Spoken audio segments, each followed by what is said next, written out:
dialogue politique que réclament quelques religieux et une frange de l'opposition politique va-t-il se tenir bientôt? Quelques éléments de réponse avec mon interlocuteur du jour. Bonjour M. Chambouy. Bonjour, merci. M. Chambouy, le dialogue. Le dialogue tant réclamé par l'opposition politique est récupéré comme les refrains d'un cantique religieux par les évêques de la Senko et l'ECC revient à la une d'actualité en République démocratique du Congo. Qu'en est-il au juste? Mon frère Génie, c'est avec beaucoup de peine que j'ai constaté comme vous que durant cette semaine, l'actualité est restée dominée par le prétendu dialogue. C'est quoi le dialogue? Et pourquoi organiser ces dialogues politiques en ce moment précis? Nous sommes dans un pays qui fonctionne normalement et où toutes les institutions issues des élections sont en place. La présidence de la République, le gouvernement, le Parlement à des chambres et les assemblées provinciales.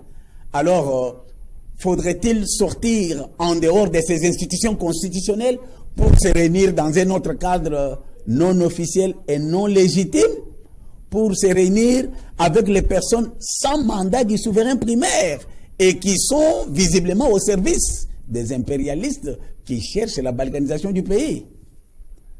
Les lieux par excellence du dialogue politique sont déterminés par les Congolais.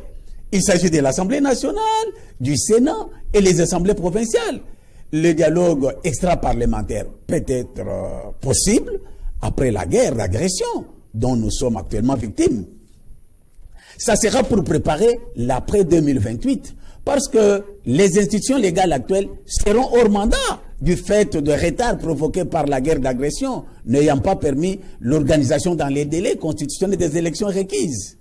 Personnellement, je ne comprends pas pourquoi ces frères présumés ministres des dieux veulent toujours distraire les autorités établies. Alors qu'il y a la guerre qu'il faut tout d'abord complètement terminer. Vraiment, aucun soldat rwandais sur le sol congolais. Monsieur Chambouy, est-ce que les dialogues en soi est mauvais? Non, c'est ça la vie.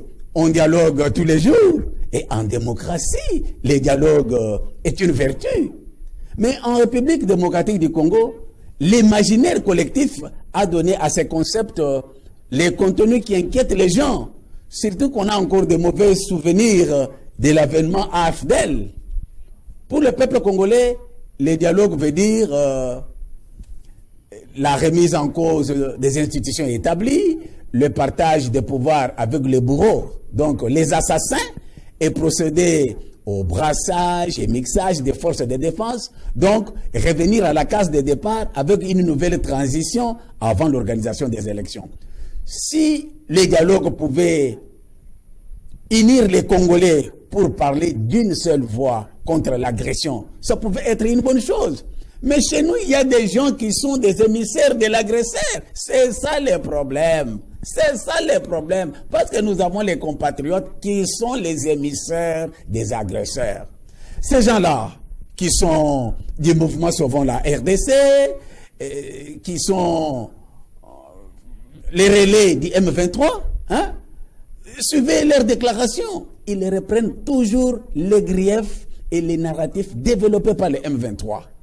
À chaque sortie médiatique, ils s'attaquent au chef de l'État et au gouvernement de la République. Et lorsqu'ils parlent, silence des cimetières sur les atrocités perpétrées par les agresseurs contre le peuple congolais sur son propre sol. Même comportement coupable avec le présumé ministre des dieux de Senko et SCC. Leur dernier périple en Ouganda, Rwanda, Kenya, Congo-Brazzaville, Éthiopie, Europe, États-Unis d'Amérique, on dit tout. À Goma, alors qu'il y avait encore des corps sans vie des compatriotes qui gissaient encore le sol, sans aucun mot de compassion aux familles éplorées, ni condamnation quelconque des actes posés par les agresseurs, ces évêques. Ces évêques s'étaient livrés seulement aux selfies et plusieurs photos bénissant les chefs des rébellions. À noter qu'à Goma, dans 2 jours, je dis bien dans 2 jours, il y a eu plus de 10 000 compatriotes tués. 10 000 morts, les Congolais et les Congolaises. 10 000 dans 2 jours. tués par les agresseurs. Et les évêques étaient là. Aucun mot. Toutes ces structures, sauvant la RDC, M23, Senko SCC, sont visiblement indexées comme émissaires de l'agresseur. L'agresseur du Rwanda. Le Rwanda qui a reconnu qu'il est en RDC à la recherche des terres, mes frères. Le Rwanda a reconnu qu'il est en RDC à la recherche des terres. Et le dialogue entre Kagame et Tshisekedi a déjà eu lieu et sanctionné par un accord de paix parrainé par le président américain Donald Trump. Nous attendons maintenant la mise en œuvre. Tshisekedi a déjà dialogué avec leur patron. Leur patron, c'est Kagame. Kagame a déjà dialogué. Faudrait-il encore dialoguer avec les vassaux? Sur quelle matière? Sur quelle matière? Sur quelle matière? Chose étonnante, vous avez tous suivi pendant qu'on célébrait la Noël mondaine de décembre, là. Un autre monsieur, parmi ceux qui sont au service de Kagame, a trompé l'opinion publique que dans l'accord signé à Washington entre la République démocratique du Congo et les États-Unis d'Amérique, on a octroyé 99 ans à l'Amérique pour puiser les minerais de la RDC. Seulement pour faire quel mensonge? Seulement pour faire plaisir à leur patron Kagame et surtout pousser aux gens à la haine contre les chefs de l'État et contre le gouvernement. Mais parce que certains compatriotes insistent pour la tenue de ce dialogue, pourquoi ne pas aller avec eux jusqu'au bout pour vider leur prétexte? Monsieur Gédé, ici nous parlons politique. En politique, on ne se donne pas des cadeaux ou fléchir devant les caprices des compatriotes qui, en principe, devraient être en prison pour haute trahison. Ce sont de mauvais citoyens. Ils ont trahi le peuple congolais et sont complices de près de 20 millions de Congolais qui sont morts. Aujourd'hui, leur patron, Kagame, les a humiliés, les a exposés devant la face du monde. Kagame a dit clairement qu'il cherche une portion des terres congolaises et n'a rien à voir avec la gouvernance des autorités congolaises. Où sont aujourd'hui les mauvais compatriotes qui soutiennent Kagame? Vous vous rappelez de la déclaration de Joseph Kabila d'octobre ou novembre 2025 qui faisait sienne les revendications de M23 sous prétexte des aspirations du peuple. Le peuple que jusqu'en ce moment où nous échangeons ici, les Congolaises et les Congolais continuent à être tués, torturés, les femmes violées dans la partie est de la République. Si ces gens étaient vraiment animés de sentiments patriotiques, la déclaration de Kagame revendiquant les portions des terres congolaises devrait les pousser à mettre fin à leur dialogue diabolique. C'est un dialogue diabolique. Et considérant les derniers rapports des Nations Unies, qui confirment une fois de plus que le M23 n'est rien d'autre qu'une façade des troupes rwandaises opérant en République démocratique du Congo. Logiquement, la Senko SCC, sauvons la RDC et une partie de l'opposition, s'ils ont même seulement 2% d'amour, je dis bien 2% d'amour pour ces pays, ils devraient renoncer à tout dialogue quelconque, incluant AFC M23, et proclamer publiquement leur soutien aux chefs de l'État et aux institutions de la République, aux FARDC et aux Azalendo, pour barrer la route à la balkanisation.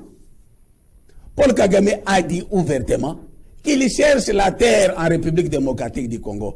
Nous attendons les réactions de M. Ambongo. Nous attendons. Que va dire Mouteba? Chole, où est-ce qu'il est? Senga, Kabila, Fayoulou, et même le jeune frère là, comment il s'appelle encore, qui parle beaucoup là, Epenge.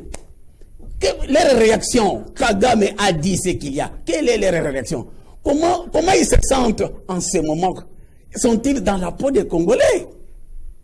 De manière claire, tout le monde constate que Kagame veut la terre. Il l'a dit ouvertement. Kagame a dit ouvertement qu'il veut la terre. Nanga, Kabila et consorts, qui sont à son solde, eux, cherche le pouvoir. La branche spirituelle prône la voie dite des dialogues ou pacte social pour les vivre ensemble. N'est-ce pas un piège tendu au pouvoir en place? Les pièges, on les a tendus de toutes sortes et partout, à l'intérieur comme à l'extérieur du pays. Mais Dieu est au contrôle. Rappelez-vous que lors de la cérémonie organisée au stade de Martyrs le 23 juin 2019, il y a eu un culte écuménique.